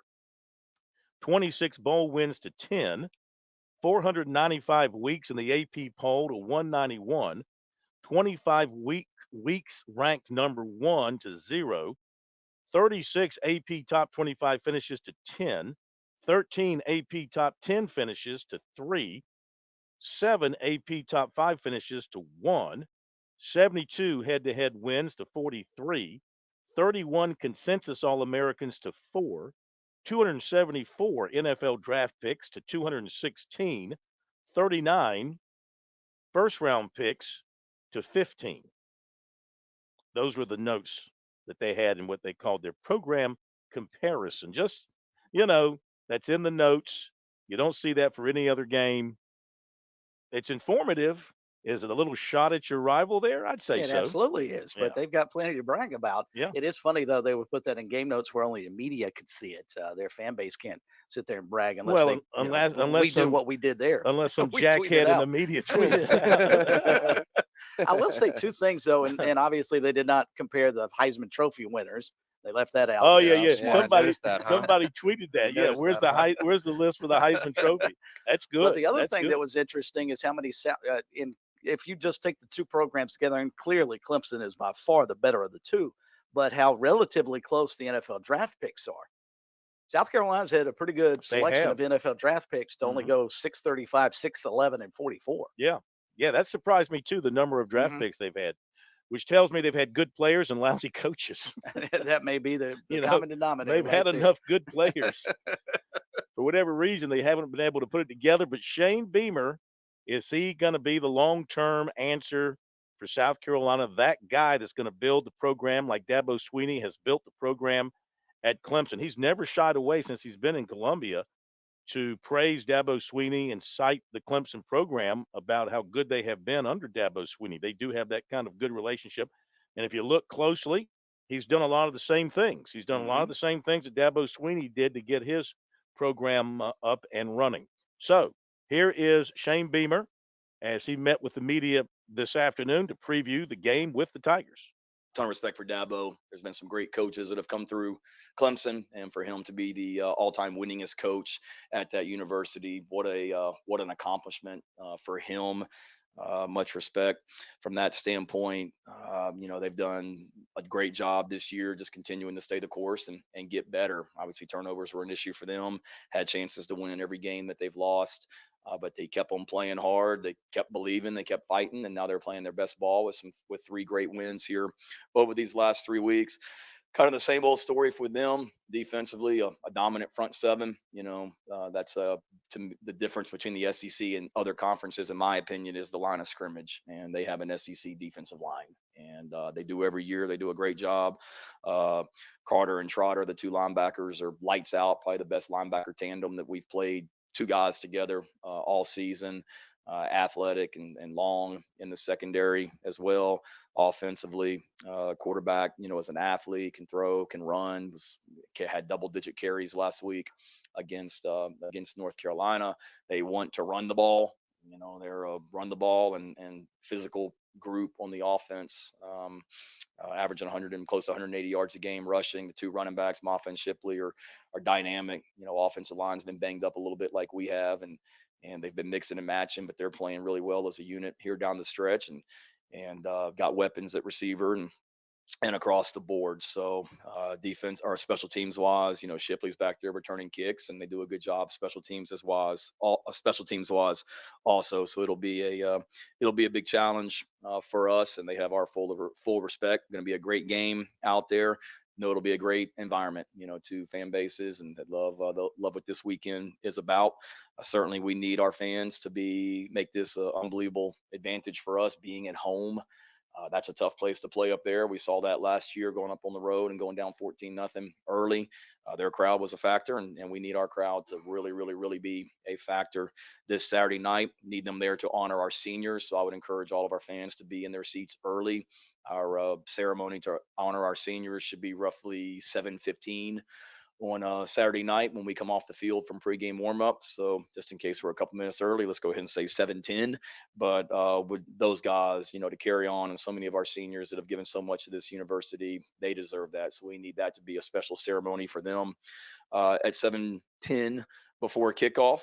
And then we need that to be an electric environment throughout, not just at the beginning, but all night long and with no let up at all. But looking forward to it. It's a unique week with it being Thanksgiving also. So, try and keep as normal a schedule as possible. Practice Thursday morning like we always do. Thursdays during the season, our players are done by 11:30, 12 o'clock at the latest. And this Thursday will be no different, being able to spend Thanksgiving with their families if they're in town, or luckily a lot of our guys live close and they may be going home with somebody or going to a coach's house as well. But we'll all spend Thanksgiving together as much as we can, and then back in here on Friday with a normal schedule. So looking forward to it. And with that, any questions? Shane, what's the situation update with DK? And also, just kind of what can you say about what his legacy has been here? Yep. Sorry, I screwed that up again, Gene, and didn't get the injuries. I would say, obviously, Juju is out and everyone else is questionable. If they weren't going to play, I would let you know. DK has assured us he's playing. Knowing him, I don't doubt him. He was out there at practice in a limited role today. Same thing with Trey Jones, Casey Henry, Jackson Hughes. I wouldn't say they're probable, but it's not ready to sit here and say that they're out either. We'll see how they progress the rest of the week. And DK's legacy, geez, you talk about a guy that loves this university, loves this state, loves this community, loves being a Gamecock. That's him through and through. I can remember coaching at Georgia and going into Fort Dorchester High School when he was a senior in high school, and seeing him and meeting him and talking to him, and then what a great player he was in high school, and then guy that works hard, great spirit about himself all the time, has done so much for this team, whether it be on special teams, whether it be as a quarterback, wide receiver, running back. He's just a really good football player, but a great young man that wants to give back to this state and this community. And he makes our program better on and off the field, and has since the time he decided to come to the University of South Carolina. Going on from that, I'm not sure if you were aware of the tweet or X last night from Juice Wells sharing something along the lines that he'll be back next year, not playing. I know it might sound like a dumb question, but just because of the way it was worded, just for clarification purposes, did Juice talk with you at all about not playing this weekend, or is he one of those players that could be playing this weekend as well? I wouldn't count on it. If Juice came to me today after this press conference and said he wanted to play this week, it wouldn't shock me. I'm not counting on that happening though, Mike. I met with Juice a couple times last week and over the weekend or after the game as well. So that the post that he had on X last night didn't surprise me as far as what he announced. Did not anticipate him playing this week, but again, if Juice decides he's in the right frame of mind and feels good physically and he wants to, then great. But we're not counting on that. And I know you guys are focused on this game, but I have to ask you, just knowing that some of the circumstances with the eligibility rules, are you guys anticipating the NCAA putting that waiver in place again with being able to allow players to play in a fifth game for a bowl game? And I bring that up just because there's multiple players on this team. And again, I'm sure you guys want to win and you're focused on this week. But do you think about that at all, and have you anticipated that? Yeah, every decision we've made as far as guys playing in their 4 games, 5 games, whatever it might be, has been with the anticipation that in a bowl game they would have the waiver just like they had last season, which needs to happen because of the transfer portal and everything else. Guys leaving early for the NFL draft. Guys need to be able, in order to field a roster. I mean, we saw that last year with us in the Gator Bowl when we had some attrition, guys that left the program or decided to start preparing for the NFL draft and didn't play in the bowl game. We were down some bodies, to say the least, and being able to utilize that is for player safety, if anything. Spencer was saying how you really have to take the emotions out of this game in order to execute, but how difficult is it to actually do that when there are so many emotions involved in this rivalry? It's tough. I think it's every rivalry that's the case. Whether it's Virginia Tech, Virginia, or Ole Miss, Mississippi State, or Texas, Oklahoma, or any of the ones that I've had a chance to be a part of. It's emotional. It's emotional for both teams. But to me, on Saturday, the team that wins is not going to be the team that dislikes the other team more. It's going to be the team that plays the best and coaches the best. So really focus on doing your job and doing it at a high level. And it's an emotional game, but you can't get out there and lose your mind in a lot of ways. I thought 2 years ago I made the mistake. I think I've told you guys before. I feel like in a lot of ways I didn't have us. We were ready to play and fired up and all that, but probably weren't in the best frame of mind. And we went out there and we played like crap 2 years ago out here in Columbia. And not that we've had wholesale changes in how we approach this game, but you learn that everything is heightened this week as well. And it's not just for this game; it's every rivalry game going on, across the country. That's part of it. We'll have a guest in attendance. Just any thoughts on Donald Trump being at the game on Saturday? Nah, we're gonna have, I think, 80,000 people in attendance. So I don't really think I can comment on all 80,000 people that are going to be in the stadium. I think it goes back to the question that was asked a minute ago about the magnitude on this game. The fact that Donald Trump and Nikki Haley apparently, and whoever else wants to come, President Biden, James Clyburn, whoever, from a political realm. I think it's just a great statement about those people want to be at this game. There's a lot of eyes on this game as well. And, it's another statement to me about the great things that are going on here in Columbia, South Carolina, whether it be football, city of Columbia, or academics, the state of South Carolina, women's basketball, men's basketball. There's a lot of great things going on in Columbia, and it's neat that, there's that much attention on this game.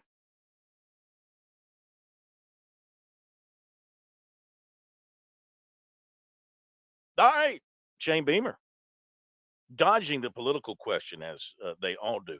Hey, I just hope it shouldn't be a traffic problem because 7:30 kickoff, folks will start rolling into town. Obviously, Friday, early Saturday morning. You got all day, people. You got all day to get in and get parked and tailgate. You got all day. So when I come rolling in with my entourage, okay, when you see my limo start pulling in there about 3:30, you should be parked in your spots out of the way. I should have no trouble uh, getting to my parking spot. Okay. Now getting into the stadium security and Secret Service and all that. I mean, just don't look suspicious. Just look normal, and don't carry anything but clear bags, and you'll scoot right through. But just don't make any funny moves, and you'll be fine. Do you think he'll That's a good probably point. just roll up right to it, like straight from the airport, the entourage, straight to the stadium, pull up right front, and then straight in, and then kind of straight out? Isn't that usually what we see kind of high caliber officials like that when they do any kind of I visit? would think so. I would think they would get him as close into the stadium.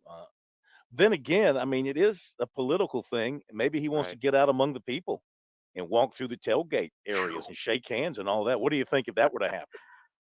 Secret Service would have a heart attack if that happened. I mean, they really, and you're right. Trump probably would. Trump's one of those guys like President Kennedy would to do. You know, they wanted to get out and meet with the people, and it may have Well, cost him his life. you But I obviously think you've never seen the movie The American President. I have. Okay, we know in that movie Michael Douglas Hmm. is he's in his car with the Secret Service and he's feeling bad because he's leaving his now girlfriend behind to go settle a labor dispute in St. Louis and to break a dinner date, and he wanted to get her flowers. And so he just told the car to pull over, and he saw a flower shop on a street in Washington heading to the airport. He said, "Just pull over. I'll run in there and get them." And they said, "No, Mr. President, you're not running in there and he said, "What's the likelihood that there's an assassin waiting for me in a flower shop or something like that?" Yeah, I mean, it's a valid point. But Then he yeah, walked no, in but there, and the lady behind the counter passed out. isn't that earlier in the scene in that movie? Doesn't he try to actually call the florist, and they don't believe who he is? Right? Yeah. Yeah. Because the Yeah. president wouldn't call and order his own flowers. He's got a Exactly. secretary to handle that, right? See, I like Michael Douglas as president, man. Yeah, that's a good movie. He It seemed to really is. handle That's a that good role movie. pretty well. Mhm. We've seen a lot of Morgan Freeman as president over the years. He's always been president during disaster movies, though. Yeah. They always have him as the president when the country's been wiped out by a flood. I remember one time. Comet. Yeah, comets. Yeah, he's always had to handle the presidency during difficult times. Now, trying to look back real quick at past football games that President Trump has attended, and it does seem like a few of these he made it a point to not only be partially up in a suite somewhere where he's able to wave behind the glass, but then it seems like he makes it a point each time to come out into the looks like upper portion of the lower deck and come out of one of the tunnels, surrounded, of course, by lots of Secret Service, and do a little meet and greet and wave at the crowd. And as you'd imagine with any political figure, some cheering, some booing, a little bit of both. Yeah. But yeah, so maybe he will be actually coming out to mingle with the people a little Okay. bit during the game. So here's the question. I mean, seriously, you could now look at some of the responses we've gotten to our poll question. That's a very small sample, of course, and we know this is a deeply red state, and it's a deep Trump state. But the makeup of the crowd at the football game is going to be a mixture. So they will announce, I'm sure, and put his picture up on the billboard on the stadium, the big scoreboard, big screen that he's there. Right, you're going to take advantage of it if you're USC and also McMaster, I guess. Uh, what do you think the crowd reaction will be? You think it'll be 80% cheers and 10% boos? More than that? Less than that? What do you project? I think it would be probably 85-15. He's extremely popular here in the South. He's extremely popular here in South Carolina, and I think he'll get a grand ovation if it gets to that point where they bring him out and they show him that he's at the game. Yeah, obviously, I mean, no president has 100% approval rate. None ever will. So there will be people that boo, but I think the overwhelming majority of the people at Williams-Brice Stadium will give him a standing ovation. I wonder through our connections with powerful Republican politicians like General Wilson, we Saw could him on get TV tonight. really Yes. we could get President Trump to serve as a picker on our Yeah, football that would be cool. filibuster on Friday night. That would be really Have cool. Governor Hodges, General Wilson, and our guest picker tonight, Donald Trump. I would be so nervous making that phone call to get them on the line. Mr. President, this is Now, Pat Daniel. I might forget my name. I don't know. You I don't know who I am. You probably don't know this, and people might not remember. But when Obama was running for president, his first time was that 2012. When was Oh that? wait, 2008. Wow. Through Governor Hodges, we had him on the show. no way. Cool. Yeah, he was in Myrtle Really? Beach. He was in Myrtle Beach for either a debate or a speech. And Governor Hodges, close friend of the show, as you Mhm. know, he set it up, and we had Obama on for about 15 minutes. Wow, that'd be really cool if we Yeah. get Trump on too. And we had and this was during the primary, by the way. This is when the Democrats were getting ready for their primary. He was running against Hillary Clinton. We had to reach out to the Hillary Clinton campaign just to be fair. Of course, that went nowhere. But Obama, he was great, man. We talked about He's his a big sports basketball. guy. Yeah, I We bet. talked about hoops, and to sit and talk to him just like any guy that you'd want to talk sports with. That was pretty cool. So I got that tape somewhere. Should dig it out of the closet. All right, 888-898-2525. Let's go back to the phones, and we'll go where next. We got recruiting coming up as well. A lot of stuff in recruiting for you. As a lot of players are coming out saying they'll be in Columbia on Saturday, including some of their big targets. Bruce in Missouri. Welcome in, Bruce. Good to have you with us tonight. Well, thank you, Phil, for taking my call tonight. Yes, Just sir. to kind of give you the heads up on Dr. Pepper commercial. The boy, the son of the guy that wanted his son to play football, and he hated football. Now he likes it, but he's got a Coastal Carolina shirt on. It's got Coastal on it. Check it out. He gets hit in the head by his girlfriend, turned him over to football. This is a new Dr. Pepper college football commercial. Yeah, it's Coastal. He's wearing on a Coastal shirt. Chris, have you seen that? And the same color. I have not. You don't recognize it. See, I'm an artist and graphic designer, and you notice these things when they pop out at you. Okay, we're gonna look it up and see what it looks like. Oh, you'll be floored because he gets hit in the head by his girlfriend throwing the football to him, and he doesn't pay attention. So, I haven't seen that. anyway. All right, what's else on your mind? Have you given us your prediction yet for the game? Well, I'm thinking 28-21, Clemson. 28-21. Yeah, 28-21. Give them credit. I'm cheering for Gamecock Larry, and this is the last show of the year that he's going to be able to go footballing. So anyway, I'm helping him out there. It's going to be a good game. Sure. Well, 28-21. That means it could go either way in the fourth quarter. Well, yeah. Yep. But listen, Okay. you have a great Thanksgiving. Great hearing from you, and call us Yeah. again soon. I will. I have it before. Anyway, thank you, Phil. Thank you. Thank you very much, Bruce. Thank you very much. 888-898-2525. Give you some basketball scores quickly here. We got a lot of holiday basketball taking place. You sounded like Elvis there. No, I by don't the know why way. my voice just Thank did you. that. Thank you, by the way. Thank you very much. Thank you, thank you. Duke 26, LaSalle 19. Ball State 23, Upstate 11. Gonzaga beat Syracuse 76-57. Florida State in overtime beat Colorado 77-71. We told you Citadel beat North Carolina Central 67-61. And let's see what else we got in basketball involving state teams tonight. You've got the Upstate. Furman's playing at UAB tonight, so that's it. Furman, Citadel, Upstate, Presbyterian. Those are the ones playing tonight from the state. And let's see, any other notes I wanted to mention to you from today. We'll get to recruiting coming up, so stay tuned for that. After the break, we're going to go to Dabo Sweeney, sir. Sorry about basketball. That's a quick turnaround for Furman. They just finished up the Myrtle Beach Invitational on Sunday. Mm-hmm. Bob Ritchie, no rest for the weary, I guess, for his team. And this may be out of state, but James Madison, just looking through the scores, they're tied right now with Southern Illinois, but James Madison's number 22 in the country. We haven't talked about it in a few days, but we've referenced that potential lawsuit that they might be filing against the NCAA trying to become eligible.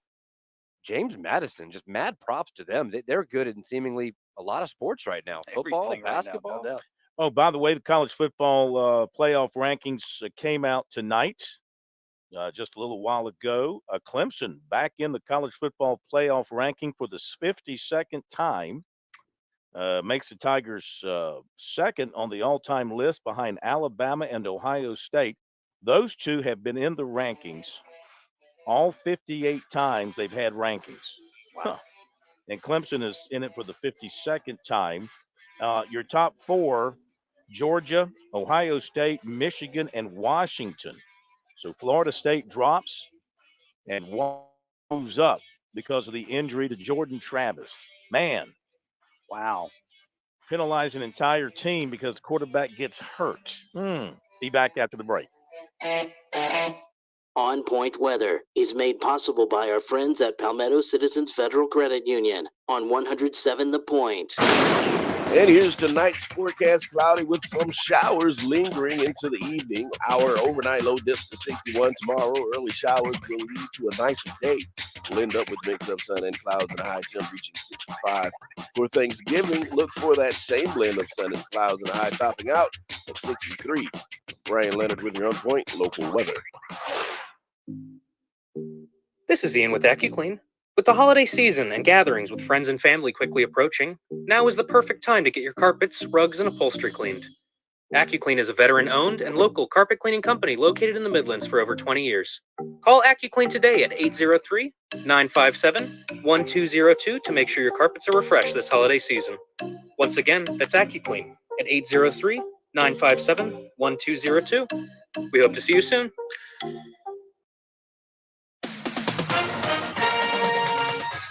With SRN News, I'm Keith Peters reporting House Republicans have issued a subpoena to a senior federal prosecutor involved in the criminal investigation into Hunter Biden. House Judiciary Committee Chair Jim Jordan is calling on the Assistant U.S. Attorney for Delaware, Leslie Wolf, to appear before the committee by December 7th to respond to allegations that she interfered in the years-long case into the president's son. Authorities say they've captured the man accused of shooting 3 people dead in his latest property dispute with neighbors in rural Colorado. The Custer County Sheriff's Office announced Tuesday afternoon that Hanmi K. Clark was arrested by New Mexico State Police near Albuquerque. Monday's shooting took place in a wooded area while a surveyor was working on a property owned by 2 of the victims. On Wall Street, the Dow down by 62 points. The Nasdaq dropped 84. More details at srnnews.com. It's the most wonderful time of the year, Black Friday at Shooter's Choice. Yes, this Black Friday's pricing is going to absolutely blow you away. Shooter's Choice will be dropping unbelievable deals this Black Friday weekend. The doors open at 6 a.m. on Friday to all the deals, and the sale continues throughout the weekend. You get to be a part of the biggest discounts ever held on Black Friday at Shooter's Choice. That's right, it is all weekend. 3 full days, deals exploding only at Shooter's Choice. Firearms, ammo, scopes, suppressors, gun safes, and accessories, all on sale. Prices store-wide so low, it'll leave you in shock. Now remember, there are limited quantities on some of these items, so make it a point to shop early. No rain checks on Black Friday sales. I'm telling you, without a doubt, this is the perfect time to save hundreds of dollars. Fill that Christmas wish list. Follow Shooter's Choice on Facebook and Instagram for an early release of those Black Friday sales, and make your plans for some serious price reductions on hundreds of items. Do not hesitate. Visit Shooter's Choice 6 a.m. Friday to kick off Black Friday weekend. You will not be disappointed. In West Columbia on Sunset Boulevard. Make your first choice, your best choice. Make it Shooter's Choice. I'm Reverend Juan, and I'm here to invite you to my show, Open Hearts, Open Minds, with some exciting topics about life in general. So tune in every Sunday at 6 p.m. here on The Point Radio, 100.7 FM or 1470 AM, or listen live at makethepointradio.com. Hey, honey, do you remember if Dad took his meds this morning? You know, I'm not sure. He isn't either. Keeping up with his meds is overwhelming. You know, True Pharmacy packages medication. They showed me a sample, and it even separates them by date and time of day. Something like that would be really helpful for Dad and for me. Even better, it's free, just for being their customer.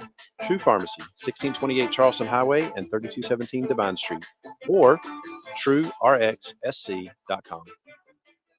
Signing up for health insurance can be confusing. Lurie Life and Health reviews your options and gets you the discounts you qualify for. Now more people than ever qualify. I'm a new mom, and I have no idea what we need for our new baby. If you're just signing up or not happy with your current plan, we'll find the one that's right for you. Thanks to Lori Life and Health, my family is covered. I'm Joel Lurie. We'll simplify the process. It only takes a few minutes to sign up, and our service is free. Call 803-256-2067.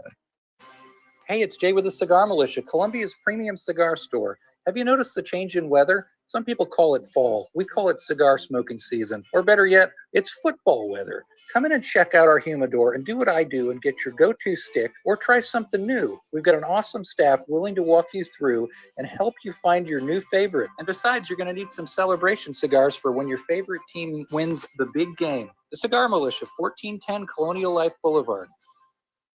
Hi, this is Joel Lurie. I'm the host of Health Matters every Monday morning from 9 to 10 right here on 100.7 The Point. Join me as we talk about issues impacting your health and our community. It's Health Matters every Monday at 9 a.m. right here on The Point.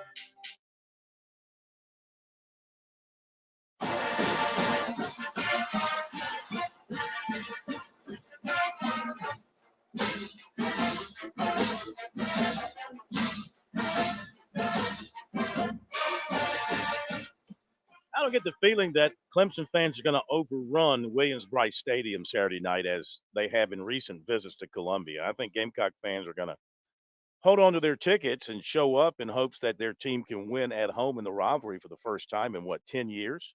2013? I think that would have been the case had they not rallied back and beaten Kentucky.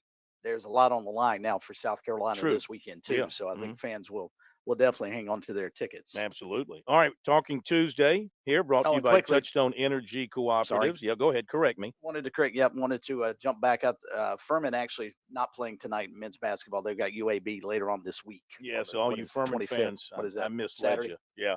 I actually put it down twice in my basketball calendar. I had it for some reason tonight and then again on Saturday. So apologies on that. Apologies.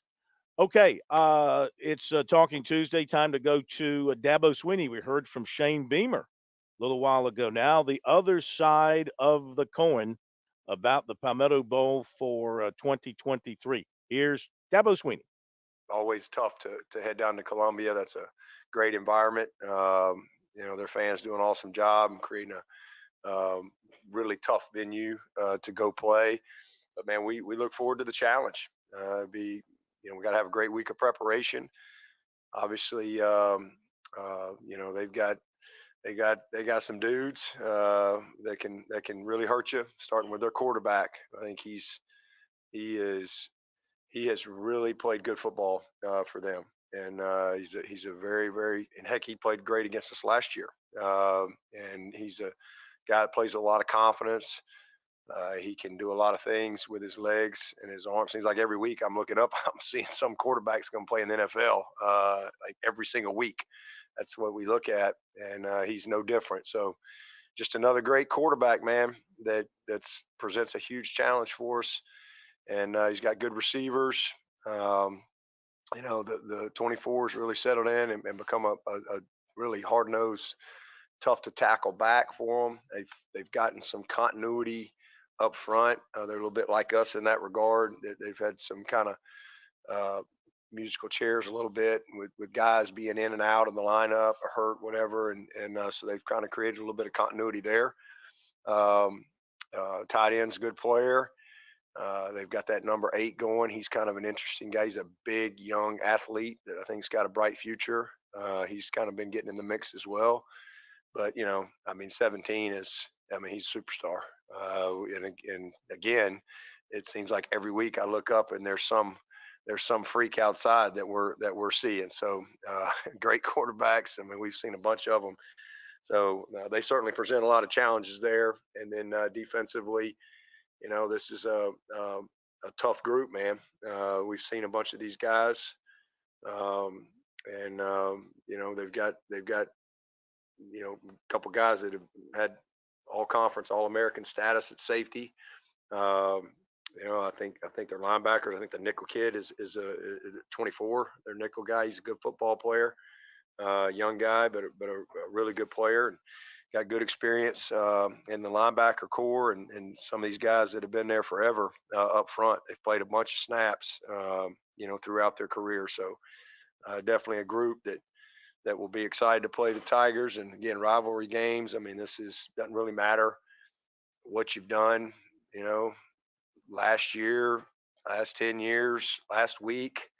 Doesn't really matter. It just comes down to, playing well in these 4 quarters. But looking forward to it. Off to a good start with our preparation. And obviously this is a different week from a preparation standpoint. It is Thanksgiving. We certainly, try to take time to make sure that we celebrate that, give these guys some time with their families and things. But hope you all have a great Thanksgiving as well. And we, regardless of what happens on the scoreboard Saturday night, whether you're a Tiger or a Gamecock, we got a lot to be thankful for. All of us, that we have the privilege to be able to just, go participate in a game like this. There's certainly a lot of things going on in our world, and we can't ever lose sight of how fortunate and how blessed we are to be able to have pause, if you will, and celebrate a game, and compete, and it's important for this state. So excited to be a part of it. Look forward to heading down there on Friday and seeing if we can play our best game. With Rattler, it seems like some of their biggest plays, he's not a guy that's going to run for 100 on you, but happen when he's flushed, buys time, and then finds Leggett or somebody down the field. Yeah, they do a good job of, he doesn't just sit in the pocket very often. I mean, it's swat boots, setting edges. They got tight ends in there all the time, creating edges for him to get outside the pocket to extend time, and then he's an explosive player. I mean, he's if you give him time, he's incredibly accurate. He can make all the throws, but when he gets out of the pocket, and he doesn't get enough credit for his running ability. He can run. He can really run. He's crafty when he runs. He's a smart runner. He does a good job protecting himself. But he can go. But the thing is, like I said, they're smart. They don't just leave him in the pocket. I mean, they'll max protect and give him time to let some of these they run a lot of deep shot, cross country, post, backside, deep crossers. They run a lot of those type of plays, and those things take time. So they will max protect, or they will boot him and get him outside the pocket to allow those type of things to develop. And then he can throw it on the run, or he can pull up and let it go. So I think he's a very good player. I think he's played really well. I mean, he's made good decisions, and he does create a problem for you, with his legs and his arm. Similar to Drake, who we just played. I mean, he can extend. And that's what happened on the big touchdown the other night, the first one. I mean, we didn't do a good job of containing outside, and he buys time. We got pressure coming. I think it was Woodaz was bearing down, and he's just drifting, and next thing you know, he just over the top of you, and he's accurate. And I think Rattler's a lot like that. Remember your evaluation of Xavier Leggett when he was at Mullins, and just how he has developed in his time to reach the level he's reached. Yeah, I don't remember like specific evaluation at the time, him coming out of high school, but I think he's he's developed incredibly well. I think he's going to be a big time pro, and he's a great reminder to everybody that this is a developmental game. I mean, that's just the way it is. I mean, everybody wants, and that's what I hate about this world we operate in now, in the world of college athletics. You should not be that way, but with the way the intensity of recruiting, and everybody's just knows everything, and it talks about everything and evaluates and scrutinizes everything. If kids aren't great players as freshmen, it's like they stink, and it's such a bad mindset. I mean, it really is. I mean, there's very few quarterbacks. I mean, that's the same thing like at the quarterback position. If a guy doesn't play as a freshman, it's like, there's not many Trevor Lawrences or Deshaun's on the planet. There's just not. If you look at the 32, and if you looked at the 64 NFL quarterbacks, whoever the first and second guys are, I guarantee you very few of them started as freshmen in college. Very few. In fact, the guy for the Raiders was a walk-on at Purdue, I think. He was a walk-on. Now he's starting for the Raiders. You know, this is a developmental game, especially, I mean, in football. You know, I mean, it's not just skill, you know, like some of these other sports. You know, not that those sports aren't developmental, they are, but it's so much more than skill in football. I mean, it's the physical development and the technical fundamental aspects that go along with it, and just the knowledge of the game. It's really hard. And you know, when you know, guys like Deshaun and Trevor, you know, Sammy Watkins, they screw it up for everybody else, right? I mean, those guys are, you know, they're cyborgs. You know, that's just not the norm. You know, I mean, look at Rattler, right? I mean, this kid is playing at an incredibly high level of football. You know, and I mean, they want to get rid of him. You know, he's a terrible player. You know, and you look around the country, just look around. I mean, Bo Nix, he might win the Heisman. And man, they couldn't fire him quick enough down there at Auburn, right? I mean, you know, kids got to get better. You know, guys develop. I mean, there's a lot of things and it's just the way this sport is. And so, you know, I think Leggett's a good. Is it Leggett or Leggett? Leggett. Leggett is a perfect example of that. I mean, he's just put the work in. He's gotten better. He's been well coached. I mean, he's just, you know, he's put the weight in the film room, the weight room. I mean, he's a big, strong presence, and then his confidence grows. And next thing you know, you look up, here's this senior that's a monster. And I mean, we've had a million of those guys come through here that, you know, I mean, heck, Vic Beasley, he never started a game until his 4th year at Clemson. If that was happening today, you know, he wouldn't even make it here 4 years, right? He wouldn't even make it. He wouldn't even be here. Guy did not start a game until his 4th year. And guess what? He didn't deserve to start a game. He wasn't a very good player. But he kept working. And then he came in his 5th year, and the guy's the 8th pick in the draft or something like that. So it's a developmental game. And if you're made of the right stuff and you put the work in, good things will happen. But it's not the same for everybody. And we try to make it the same for everybody. And it's not. It's just not the same. They might look the part, but fundamentally, technically, mentally, they got to develop. They might mentally have it, but fundamentally, technically, physically, they got a ways to go.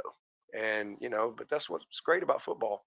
If you really, you know, grind and work and don't look for shortcuts, because there aren't any, and, you know, live, because, you know, again, and it just comes with the territory, because you get so scrutinized, you know, in today's world. It's a lot of pressure on these kids. You know, a lot of them, they hit a wall, you know, and it stunts their development, I think. Or they, you know, oh, I got to go, and they pack up and they leave, and the mirror goes with them, right? You know, it's really the man in the mirror. And so I think he's a great example of development. They've done a really good job with him. Did you just make your argument against recruiting the portal? What's that? Did you just make your argument for No. I think there's a time and a place for kids need a fresh start. You know, I think the portal's a great tool for a lot of these kids. I mean, I just think early on, if you got freshmen that, okay, they're not starting, so they must be bad, and we pile on these kids and all this stuff, and next thing you know, these guys, well, you know, it's going to be easier over here, because that's the world where we've taught them. But I think the portal's great. It's a great tool for coaches and a great tool for the kids, you know, because sometimes they just need a new opportunity. Sometimes they just want to have a chance to play, you know, maybe competitively, they're graduates and they just want an opportunity, or a situation where a guy needs a fresh start, you know, especially at the quarterback position. So I think Spencer's a great example of that. Usually you'll see teams with multiple playmakers, but the fact that, you know, they've had an injury to Wells, so Leggett's had to be the guy they're trying to develop. I mean, just observing it from a set of eyes on the outside, how are they getting it done so often. You'd think every junk defense in the world would be throwing it, trying to contain him. Well, 10's a good little player. I mean, like I said, 8's a guy he's been emerging for them, young guy. I don't know him. Certainly haven't coached him, but he's a physical presence.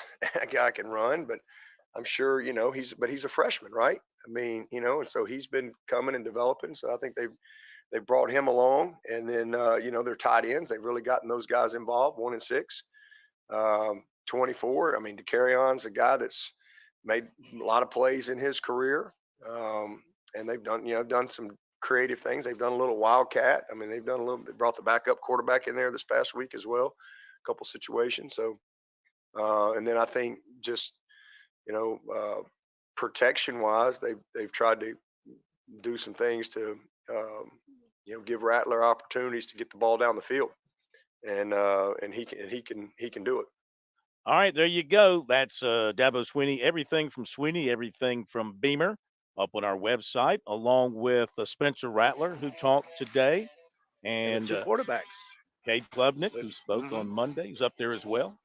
Check it all out, SportstalkSC.com. After the break, it's recruiting time here on Sports Talk. A lot of players indicating they plan to be in Columbia Saturday night. We'll give you some names and other things coming up after this break. Be right back.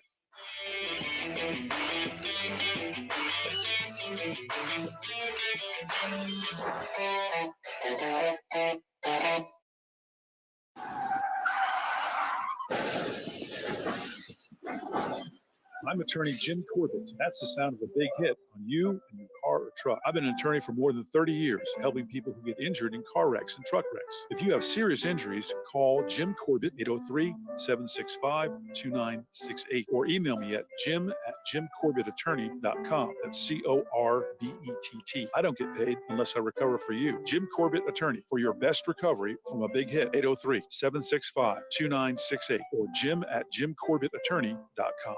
Farm Bureau Insurance's agricultural roots and ties to South Carolina farmers have shaped the company's culture and work ethic, providing a unique customer experience. Customers are treated like people, not policies. Now, while other insurance companies may have a one-size-fits-all approach to handling customers, we believe you need to be valued and treated right. Our claims professionals work until the job is done, and our agents still believe in the commitment that comes with a handshake. Call Buddy Bridge and Lawrence at 864-923-2174 for all of home and life insurance needs. Touchstone Energy cooperative members save more on electricity, and members save more on insurance, groceries, healthcare, restaurants, travel, concerts, and sporting events through Co-op Connections. Touchstone Energy is an alliance of the member-owned electric cooperatives, and as a member, the power is yours. Experience the power of co-op membership with Touchstone Energy and find out how much you can save on electricity and a whole lot more at touchstoneenergy.com. Invest.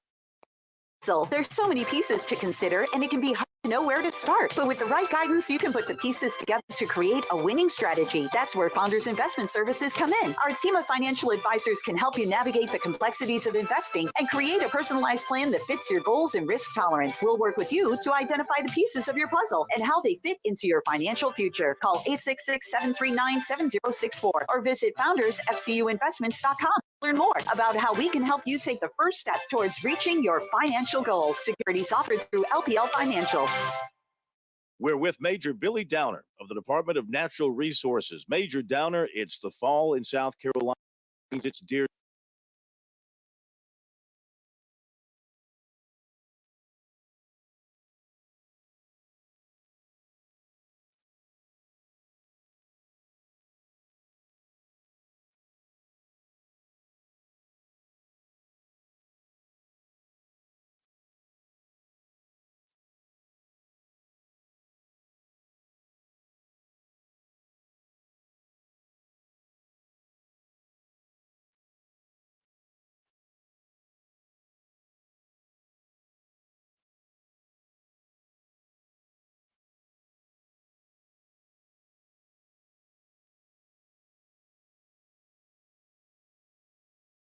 When to take a rain check. The lottery's a game, so let's keep it fun. Learn more at sceducationlottery.com/betteryou. South Carolina's taste buds have spoken, and they're asking for beef. There are more than 7,800 farms raising cattle from pasture to plate in the Palmetto State. So whether it's steaks on the grill before the big game, sirloin medallions plated for date night, or burgers with a family, make sure beef is a part of your playbook this football season. Smoked, grilled, and slow roasted. Find the best way to enjoy your beef at sccattle.org. Beef, it's what's for dinner in South Carolina. Funded by the South Carolina Beef Council, part of the Beef Checkoff program.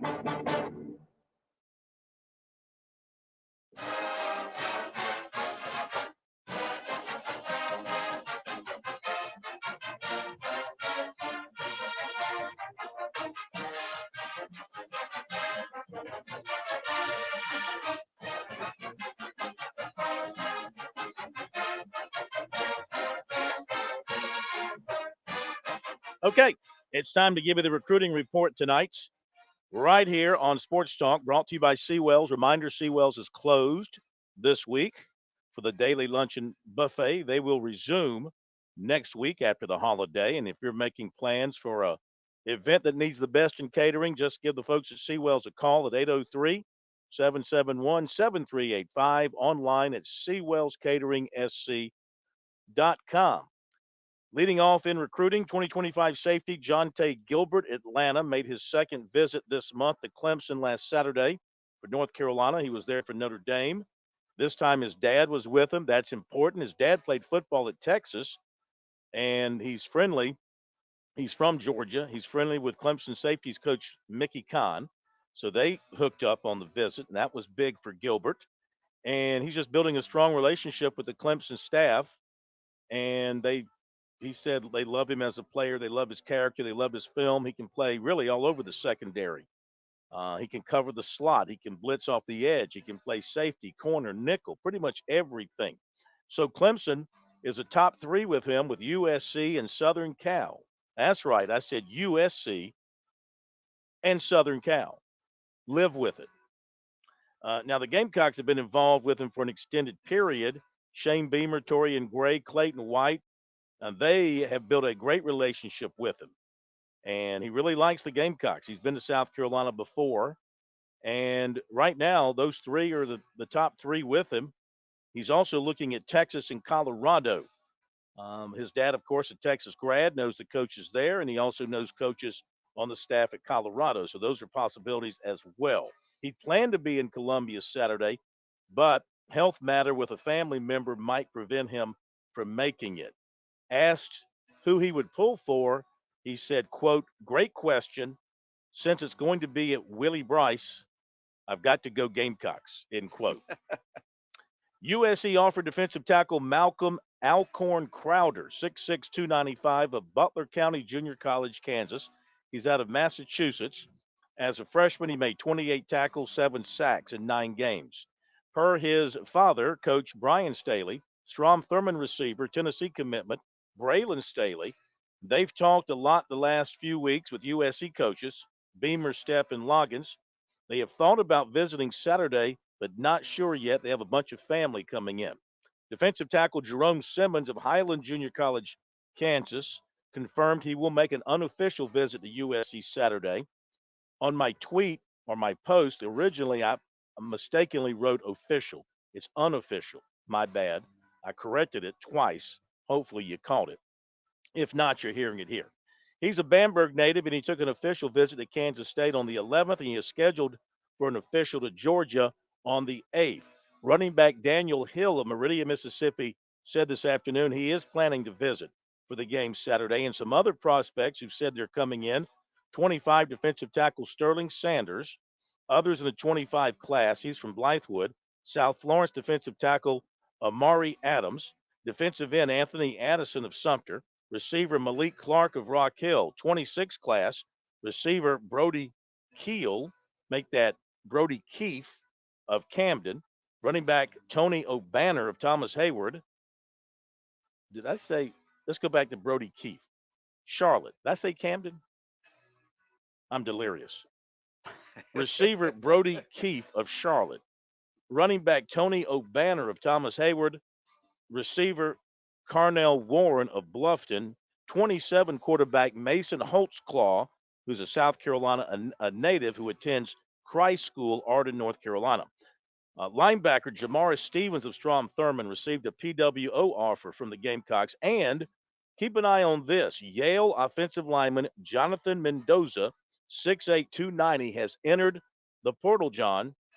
And I'd keep an eye on him from a USC standpoint, considering their connections there. They have a player from Yale, and they have a commitment coming in, of course, whose father's the head coach at Yale. So they do have connections to that program. If he's a good enough player, they might make a move on him at 6'8", 290, Jonathan Mendoza. The Mendoza line would be 290 for Jonathan Mendoza. All right, that'll do it. Final thoughts, Chris? Speaking of the transfer portal, if you go back and listen to Shane Beamer's entire press conference up on our website at SportstalkSC.com, Pete Icabelli from the Associated Press asked him a really interesting question about how to balance recruiting high school players versus the transfer portal. Thought he had a really insightful answer for that. Okay. Have a great night, everybody. See you tomorrow.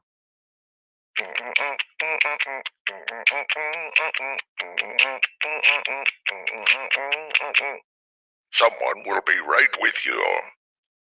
The Point. WQXL Columbia, W264DF. From the Bart Fireside Studio, the